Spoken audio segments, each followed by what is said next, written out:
Fala pessoal, Shalom no coração, bem-vindos ao nosso devocional. Eu já te convido a abrir a sua Bíblia no livro de Esdras, capítulo 7, versículo 10. Já deixa um like nesse vídeo, o seu like é muito importante, muito relevante pra gente. Para quem não sabe, eu sempre repito aqui, mas tem um tempo que eu não falo. Mas para quem não sabe, quando você deixa um like no vídeo, o YouTube entende que esse conteúdo é relevante para você e ele vai recomendar esse conteúdo para alguém que tenha o mesmo perfil de usuário que você tem. Então, quando você deixa um like, você transforma o YouTube num missionário. Ele espalha a palavra só porque você deixou o like ali. Então, se você é novo por aqui também, se inscreve no canal, ativa o sininho das notificações. Sempre que você ativa o sininho, o YouTube faz questão de avisar quando a nossa transmissão começa. E se os devocionais têm sido bênção para você, eles podem ser bênção para outras pessoas também. Fique à vontade para convidar alguém para trilhar essa jornada de começar o dia aqui junto conosco, meditando na palavra de Deus. Abra a Bíblia comigo em Esdras capítulo 7, verso 10. Quem está no chat, por favor, coloca a referência para que quem for chegando saiba de qual texto nós vamos falar. Eu me lembro com muito carinho desse versículo, porque a primeira vez que eu ouvi alguém ministrando sobre ele foi uma questão muito ocasional, assim. Tem um programa de televisão, um pastor que tinha um programa de televisão aqui no Brasil, e em determinado momento eu liguei a televisão, assim, não ia nem assistir aquela pregação, mas sabe quando você liga e o canal já está ali salvo, né? Talvez é o último canal antes de desligar a televisão. E então eu assisti a pregação desse pastor, um pastor conhecido aqui no Brasil, ele falando justamente sobre Esdras, capítulo 7, versículo 10. Tanto que eu nunca esqueci, nunca mais eu esqueci esse versículo, nunca mais esqueci as lições desse versículo, e eu costumo esquecer de vez em quando a referência, né, o capítulo ou versículo que está.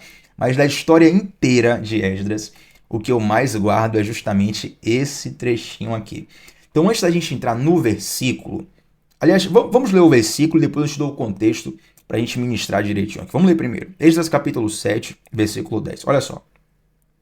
Porque Esdras tinha preparado o seu coração para buscar a lei do Senhor e para cumpri-la e para ensinar em Israel os seus estatutos e os seus juízos. Vou repetir mais uma vez.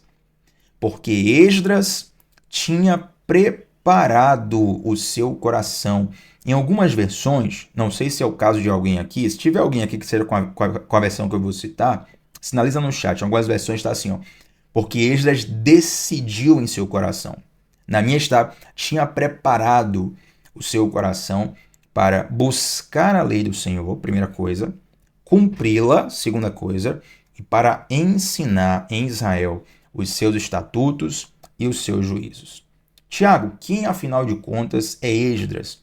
Eu sei que ele não é um personagem bíblico tão famoso quanto um Moisés, um Davi, um Abraão da vida, mas Esdras tem um papel fundamental no momento onde o povo de Israel está voltando da Babilônia para reconstruir a cidade de Jerusalém, para reconstruir o templo e para também ter uma reconstrução espiritual. Então Esdras, ele é um dos principais nomes nesse momento, é um ponto decisivo aqui da história de Israel, e ele, junto com Neemias e com uma equipe de pessoas ali, ele fica responsável não só pela reconstrução física, mas também pela reconstrução espiritual ali do povo de Israel. E me chama muita atenção, gente, o fato de Esdras ter preparado o coração dele, ter decidido no coração dele buscar a lei do Senhor. Eu penso que isso faz total diferença no nosso relacionamento com Deus, e fazendo diferença em nosso relacionamento com Deus, isso vai afetar toda a nossa vida. Nós precisamos decidir em nosso coração buscar a presença de Deus. Sabe, muitas pessoas, elas caminham com Deus, digamos, vamos colocar assim, no modo automático, sabe? Ela vai com a maré, conforme a maré está indo, elas vão. Tem até uma pergunta que é sempre repetida e se tornou um título de um conhecido livro do pastor Leonard Ravenhill. O nome do título do livro, o livro é Por que tarda o pleno avivamento? Você já ficou se perguntando por que tantas pessoas dizem que o avivamento virá, o avivamento está chegando, vem um grande avivamento sobre o Brasil, e parece que esse tão sonhado avivamento nunca vem? Você já se perguntou por que isso acontece? E eu tenho até um vídeo aqui no canal falando sobre 4 aspectos para identificar quando acontece um grande avivamento. Mas é interessante você pensar o seguinte: não é necessário que você esteja num ambiente avivado para viver um avivamento. Você já pensou nisso? Não é necessário você estar num ambiente avivado para viver um avivamento. Eu posso te dar muitos exemplos na Bíblia e exemplos atuais. Vamos pegar, por exemplo, a vida de Daniel. Daniel vivia na Babilônia, no palácio do imperador na Babilônia. E ele estava num local completamente pagão, um local completamente distanciado do credo do seu Deus, o Deus de Israel. Inclusive, quando Daniel vai para a cova dos leões, ele vai porque naquele momento haviam colocado um decreto que seria proibido orar ao Deus de Daniel. E mesmo assim, Daniel ora, ele é, entre aspas, incriminado por orar, e aí então se sucede a questão da cova dos leões, por assim dizer. Então Daniel ele não estava num ambiente avivado, mas ele viveu um avivamento, percebe? Poderia te dar, gente, tantos e tantos exemplos. A gente vê tantas histórias magníficas das igrejas que estão em locais onde o evangelho é perseguido, e mesmo que aquelas nações persigam o evangelho, algumas nações inclusive têm o evangelho bíblico como algo que se trata de direito penal, algo que é crime. Você portar uma Bíblia para pregar o evangelho é crime em alguns países do mundo, e nesses países alguns cristãos que são perseguidos vivem avivamentos profundos. A perseguição da igreja, por exemplo, nos primeiros séculos, a igreja prosperou, a igreja floresceu, muitas pessoas foram salvas por Jesus e pela pregação do evangelho num ambiente completamente inóspito ao evangelho, onde os cristãos, até uma curiosidade, vou dar para você agora uma curiosidade.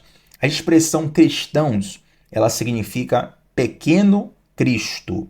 Né? Um cristão é uma espécie de um pequeno Cristo, um imitador, uma miniatura de Jesus, um Jesus Cop, como o nosso pastor, nosso irmão e pastor Douglas Gonçalves costuma falar. Né? Mas é interessante que essa expressão cristãos, ela não nasceu como um adjetivo positivo, por assim dizer, ou por uma identificação do IBGE na época. Não.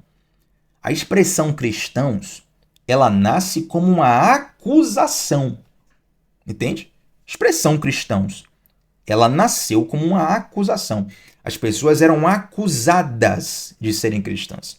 E aí eu te faço uma pergunta, que eu me coloco também nessa pergunta. Será que se nós fôssemos acusados de sermos cristãos, haveriam provas suficientes para nos condenar? Meu Deus do céu, essa é a pergunta do devocional hoje. Será que se nós fôssemos acusados de sermos cristãos, haveriam provas suficientes para nos condenar? É algo que eu constantemente me pergunto e quero trazer essa pergunta para o seu dia a dia. Também se pergunte isso. Né? Se o evangelho que você está vivendo é algo verdadeiro ou apenas algo de aparência, algo raso, algo que no fundo não traz nenhuma transformação e nenhum impacto. Mas observe, voltando para a questão de avivamento, é que nós não precisamos estar num ambiente avivado para vivermos um avivamento. Você pode estar num lugar completamente frio espiritualmente e ainda assim queimar de paixão por Jesus. Esdras, no versículo 10 está escrito, ele preparou-se o coração, ele decidiu no seu coração buscar a lei do Senhor. Gente, uma coisa que eu costumo olhar como métrica, né, para medir realmente, não é assim, não é uma coisa exata, não é uma previsão exata, mas é uma métrica assim que muitas vezes dá resultado. É você perceber, na vida de alguém, né, você perceber se a pessoa tem realmente fome por Deus. E quando a pessoa tem fome por Deus, ela decide no coração dela buscar Deus. Vou te explicar. Eu conheço muitos ateus que têm fome de Deus. Sabia disso? Como, Thiago? Um ateu tem fome de Deus? Com certeza. O cara diz que Deus não existe, ele tem aquela convicção, mas ele passa o dia inteiro mergulhado naquele assunto. Sabe por quê? Porque no fundo, ele está evidenciando uma fome por Deus que ele não está conseguindo saciar. Tem um comichão dentro dele que faz ele buscar cada vez mais aquele assunto, e muitos ateus acabam fazendo uma aliança com Jesus no momento de busca do seu ateísmo. Você sabia, por exemplo, que o conhecido autor Augusto Cury, se converteu dessa forma, ele foi fazer uma pesquisa para poder, digamos assim, fortalecer o ateísmo dele, e ele acabou entregando a vida para Jesus. Ele falou que não poderia conhecer nada tão maravilhoso quanto a pessoa de Jesus nas Escrituras. Os exemplos são muitos por aí. Tem um filósofo do século XX chamado Anthony Flew, F-L-E-W, é um americano, né? Anthony Flew, como você quiser falar aí. Ele é considerado o ateu do século XX, se converteu também. Porque são pessoas que, claro, eu não estou aqui incentivando o ateísmo, afinal de contas eu creio em Deus. Então é óbvio que eu tenho uma crença diferente dessa. Mas eu consigo reconhecer, mesmo diante de um ateísmo, que ali tem uma fome por Deus. Que o cara está obsessivo, ele está perseguindo. Aquilo mostra que tem um desejo nele por Deus. Em contrapartida, eu conheço pessoas que viveram a vida inteira na igreja e muitas vezes passam dias, semanas, meses sem sequer tocar no nome de Deus, sem sequer falar da palavra, sem sequer, sabe, aquilo não é um assunto que faz parte da vida da pessoa, porque no fundo ela não sente falta daquilo. Ela tem uma religião, ela tem um grupo social, ela tem ali uma instituição, mas não tem aquela fome por Deus, entende? Então nós precisamos decidir, decida hoje no seu coração buscar a presença de Deus, buscar a lei do Senhor, buscar a face do Senhor. Fala assim, Tiago, a partir de hoje eu vou decidir buscar a presença de Deus. Mas Tiago, eu não tenho fome para isso, decida. Quando você decidir, você vai ver que a fome vai surgir. Isso aqui é uma coisa que eu não costumo falar muito. Quando você decidir, a fome vai vir sobre o seu coração. Muitas vezes, gente, deixa eu dizer uma coisa. Se você já foi para academia pelo menos uma vez na vida, você sabe que ninguém acorda com vontade de ir para academia, né? As pessoas acordam inicialmente. Aí você conhece alguém lá que já está há anos, você até gosta de ir. Mas a maioria das pessoas vai para uma academia, por exemplo, pelo resultado que elas querem. Uns querem emagrecer, outros querem ganhar mais massa muscular, outros querem, enfim, cada um tem seu objetivo ali. Mas ninguém acorda com vontade de ir, mas decide ir. Aí decide ir, vê o resultado, né, de fazer academia, de fazer a dieta, de estar num novo estilo de vida, se apaixona pelo resultado e daqui a pouco a pessoa começa a se apaixonar pelo processo. Isso é até uma questão neurológica que acontece dentro de nós. Primeiro nós nos apaixonamos pelo resultado e daqui a pouco nós começamos a nos apaixonar também pelo processo que gera o resultado. Então, da mesma forma que você muitas vezes fala assim, eu preciso ir para a academia, mas inicialmente eu não gosto. Talvez você não tenha esse desejo louco de buscar a presença de Deus, mas se você decidir no seu coração, a partir dessa decisão, Deus vai derramar fome, Deus vai derramar sede no seu coração por isso.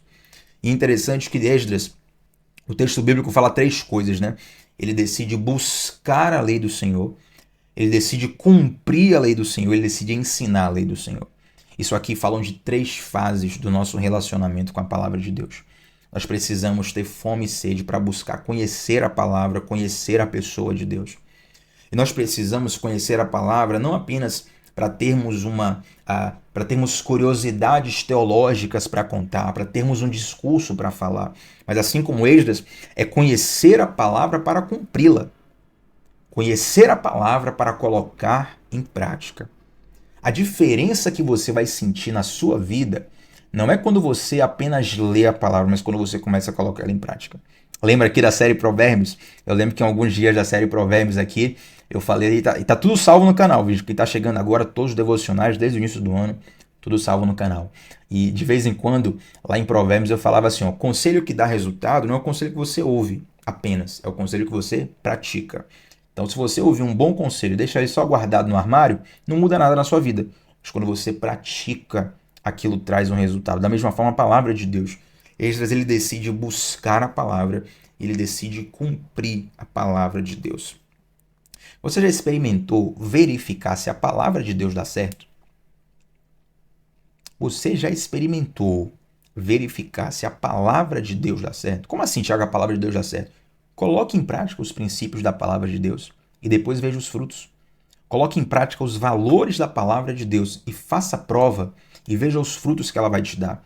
Você vai ver que é muito melhor do que o que você consegue imaginar. E em terceiro lugar, para a gente fechar, Esdras ele decide não só buscar a lei do Senhor, não só cumprir a lei do Senhor, mas também ensinar. Ele quer espalhar, ele quer fazer com que as pessoas tenham contato com aquela experiência que ele tem com Deus.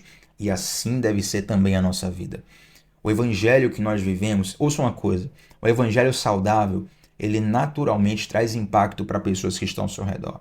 Então decida no seu coração buscar a lei do Senhor, cumprir a lei do Senhor e ensinar, compartilhar. Quando fala de ensinar, gente, não significa que você vai se tornar um grande professor de uma escola bíblica, de um instituto de teologia. Calma. Ensinar significa tão somente compartilhar. Compartilhe um trecho, um verso, algo da palavra de Deus com alguém e veja que isso vai trazer resultados profundos. Por exemplo, o nosso devocional é um momento breve do início do nosso dia onde eu compartilho algumas coisas da palavra. E a quantidade de testemunhos que eu recebo é surpreendente. Não só a quantidade, mas a profundidade, por assim dizer. Algumas histórias que chegam até mim, que ocorreram aqui através do devocional, que são realmente inspiradoras. E sabe quem é edificado com isso? Eu que decidi, por exemplo, abrir a boca para poder falar alguma coisa da Bíblia, alguma coisa de Jesus, eu recebo como um presente, um testemunho que ocorreu através daquilo que Deus fez. Então pode ter certeza que Deus ele vai te fazer se deliciar nos frutos das coisas que você compartilha com outras pessoas. Gente, Deus é muito bom. E se você não tem certeza disso, se você não acredita nisso, eu te faço um desafio. Experimente entregar a sua vida para Jesus. Experimente se entregar para Jesus. Experimente mergulhar na palavra de Deus. E o Senhor vai te mostrar na prática muito mais do que aquilo que eu estou falando para você agora. Então, assim como Esdras, precisamos decidir em nosso coração buscar a presença de Deus, buscar a lei do Senhor, cumprir a lei do Senhor e ensiná-la por onde nós passarmos. Amém, gente? Feche os seus olhos, quero orar com você. Senhor Deus, nós te pedimos, Pai, por fome e sede pela tua presença. Eu te peço, Pai, por uma santa paixão pela sua palavra. Eu te peço, Pai, que o Senhor possa derramar sobre nós um desejo de te conhecer mais e mais e mais e mais. E eu te peço, Deus, em especial, por cada um dos que estão orando comigo aqui agora, que o Senhor possa derramar sobre eles uma experiência profunda contigo, em nome de Jesus. Amém. Gente, deixa um like nesse vídeo, o seu like ajuda muito por aqui. Se inscreve no canal e deixa também um comentário de como Deus falou o seu coração através desse devocional. Qual a parte que mais chamou sua atenção? Comenta aqui e eu vou ter o prazer de ler e responder também, tá bom? A gente se vê por aí, segunda a sexta, sempre 7h30 da manhã. Shalom no coração, gente. Até a próxima. Tchau, tchau.